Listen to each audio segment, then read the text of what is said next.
Bismillahirrahmanirrahim. Assalamualaikum warahmatullahi wabarakatuh. Waalaikumsalam warahmatullahi wabarakatuh. Alhamdulillah Bapak Ibu, sekarang kita berada di kebun Mustadol. Ini namanya kebun Mustadol. Bustanul Mustadol, kebun yang dijadikan tempat naungan. Kenapa disebut dengan kebun Mustadol? Karena pada waktu itu Bapak Ibu, baginda Nabi Muhammad SAW ketika kaum Ansor berada di kota Madinah, mendengar bahwa Rasulullah akan berpindah dari Makkah ke Madinah, setiap hari kaum Ansor datang ke tempat ini. Datang ke tempat sana, menunggu kedatangan Rasul. Setiap hari datang ke tempat ini, akan tetapi setelah matahari panas, dia kembali lagi ke rumah. Keesokannya lagi, datang lagi ke sini, menunggu kedatangan Rasul. Rasulullah tidak ada, kembali lagi ke rumah. Setiap hari seperti itu. Kemudian, setelah Rasulullah datang dari kota Makkah ke Madinah, disambutlah oleh kaum Ansor yang berada di sini, yang disambut dengan tol al-badru alaina di sana itu. Ada apa ini?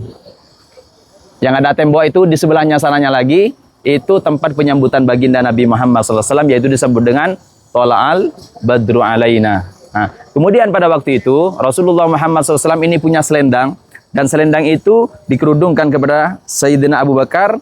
Diambil dari sejarah ini disebut dengan Bustanul Mustadol. Dan pada waktu itu pemilik kebun ini ketika Rasulullah datang dari kota Makkah ke Madinah, pemilik kebun ini mengambil setangkai kurma kemudian disuguhkan kepada baginda Nabi Muhammad Sallallahu Alaihi Wasallam. Makanya disebut di situ ada sumur namanya Bi'ru Adzak.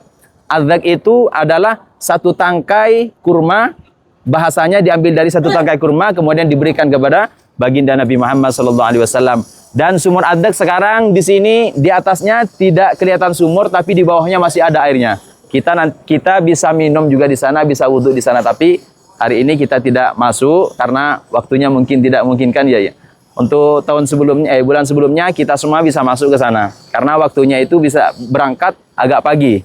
Tapi sekarang karena waktunya sudah mepet, takut nanti kita agak kejar waktu sholat duhur, kita sampaikan sejarahnya saja di tempat ini. Nah, ini tempat penyambutan baginda Nabi Muhammad ketika datang dari kota Makkah ke Madinah. Saja. Rumah Kulsum. Rumah Kulsum di sana. Ya, masa dirangkai ceritanya. Rumahnya Kulsum yang tadi saya sampaikan di bis itu di belakangnya masjid itu ada papan ditulis dengan Darul Kulsum. Darul Kulsum, rumahnya Kulsum yang pertama kali didatangkan oleh Rasul ketika dari kota Makkah sampai ke Madinah. Itu berada di tempat nanti tadi nunggu bapak-bapak itu di 17. Itu rumahnya Kulsum sana. Nah, itu